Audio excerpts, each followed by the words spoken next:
I'm closing 90% of my sales calls, and I have for the last 3+ years because I'm using these really simple video strategies. And in the next few minutes, I'm going to walk you through this blueprint that I have created to show you exactly what I am doing with my videos to ensure that my prospects, my people who are booking in calls, are showing up to calls excited and ready to meet me, ready to buy, and I'm going to walk you through what that looks like. But first off, if you don't know me, my name is Alex Carmelli. I'm a video strategist in Austin, Texas, here with my husband, my baby girl, my two doggos. And for the last 4 years, I have been helping entrepreneurs just like you get on camera with ease and confidence so that you can sell your offers. And one of the biggest things that my students struggle with is getting people onto their sales call. So they struggle with getting people to the call. How do they close when they actually get those people there? And, what do those follow-ups look like after? So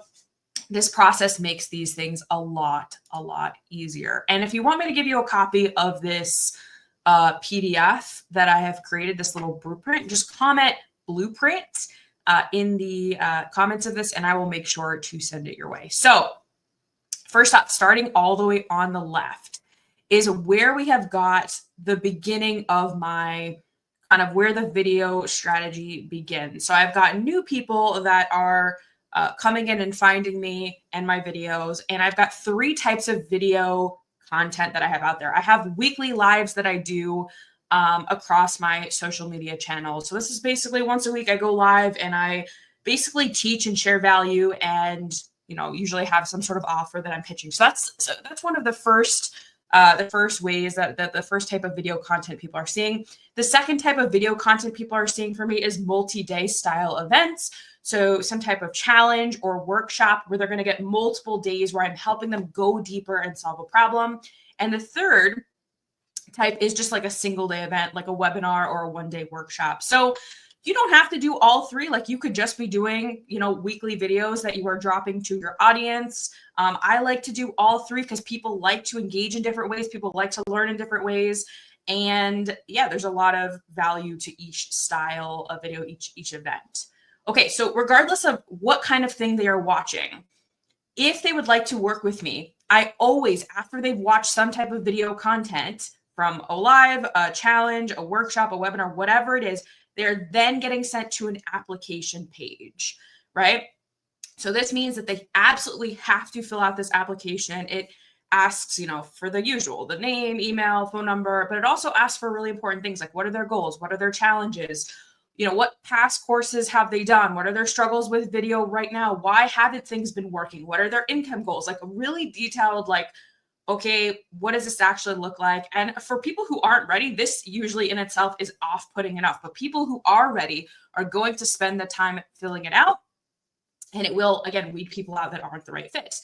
Okay, from there, they're not just approved to go and book a call, right? I need to review the application and determine, okay, is this the right fit? If I'm not sure if they're the right fit, I'll shoot them a message back and I'll be like, hey, I have a couple questions about your application. I want to make sure we're genuinely the right fit before we waste either of our time. Like I want to make sure, we're a match before we go into this. So I'll ask that if they are then a fit, then I'll, move to the next step from there. But let's say I review the application and I'm like, yes, this person's 100% a fit. From there, I'm going to figure out, okay, what style call is going to work best? Is this person brand new to me, or is this person been binging my video content? Because my number one rule is I will not get on a call with someone who is cold. I'm not getting on a call with someone who has not been watching content, who doesn't understand my philosophies, who I'm going to have to spend the call pitching how good I am and how much I can help them. I don't want to do that. I want to come in with pre-established authority. So let's say I review this application and I find out, they haven't really watched many of my videos. They're kind of new. They haven't come to any events. From there, I'm going to book a 15-minute assessment call. So that's like a get to know you call. So on this call, I'm essentially going to really dive deeper into everything they wrote on their application, learn more about what's been holding them back, ask a ton of questions, and really get to know them better and start building our relationship. If I think I can help them, I'm going to do 2 things. Number one, I am going to give them a homework assignment, which is usually a couple of video trainings and some sort of like assignment to do based off of the conversation we have. So for example, if someone's like, I'm going live, but I'm really struggling to get people to show up, I'll give them some trainings on writing titles, scripting, and tell them to come prepared with some sort of script or some sort of plan for the next thing. And I will book them into a second call with me. So as you can see on the screen here, after, we've got the 15-minute call, I'll give them video and homework. And then I will book them into the second call with me, which is what I'm calling a 60-minute roadmap call. So the point of it is to, number one, review that homework. People who are willing to then watch videos, do the homework, take action, show up for a second call are even more primed now to get ready to buy. And they're even more excited because they've seen how great it is. If people don't like you or what you're doing, they're not going to show up to that 60-minute second call. And now I've assured I haven't wasted all my time with someone who doesn't really know me that well, right? So, all right. So again, we've got the 15-minute, I'm giving them the homework. They come to that roadmap call. And so on that roadmap call, I'm reviewing the homework with them, but I'm also basically helping them map out what would their next year look like? What would their next 6 months look like? What will their next 3 months look like based off of their goals, their challenges, everything they told me? I pull up a Google Doc and I basically map everything out.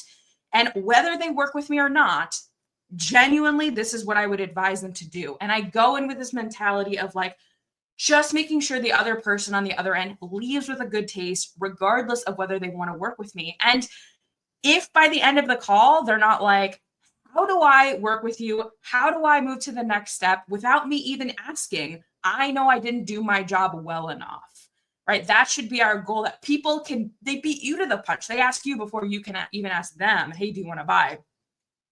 Right? So that's what this 15-minute kind of assessment looks like. They go from application, 15-minute call, that video and homework, the roadmap call, and then, we sell them from there. Hopefully they're asking you. This is for someone who's new. They haven't been watching your video content. They're new to your ecosystem. They need a little bit more nurturing. Let's say I have someone, I review their application, and I have someone who is ready and has been watching content. I see them commenting on all my videos. They come to my events. I look through their history in my CRM, and I'm like, these people have been purchasing. They've been super active. I've had conversations in the DMs before. That's when I'm like, okay, this person is probably ready to do a 60-minute call because they've been part of everything. So for example, if they're just coming off a challenge, if they're just coming off a workshop, if I see them going in and binging through all my videos, if I, again, check my CRM and see they've purchased before, that's someone who is ready versus someone who's brand new. So I would jump instead to that 15-minute roadmap call. And typically at that point, people are ready because we built enough currency. We've built enough trust that I don't need to go through this whole process. They've already done the work that I'm creating for someone who's new. And then, we take them to sold. So I hope that this gives you a lot of clarity on how you can be using video and integrating it into your sales call process, right? Because when you are making sure that your prospects are just excited to meet you, it's not this awkward, oh, are you here to sell me something? It's just, you're there to give value. You have already proved that you are so good because they have watched your videos and now they're just excited to meet you. They're excited to even learn even more from you. And, they should be even more excited because you've closed the deal and have just provided even more value on the call that they're ready to move to that next step. So if you want me to send you a copy of this blueprint, comment blueprint below. I will shoot you a DM with that. But otherwise, if you got tons of value, let me know, share your takeaway on this video as well, and I'll talk to you soon.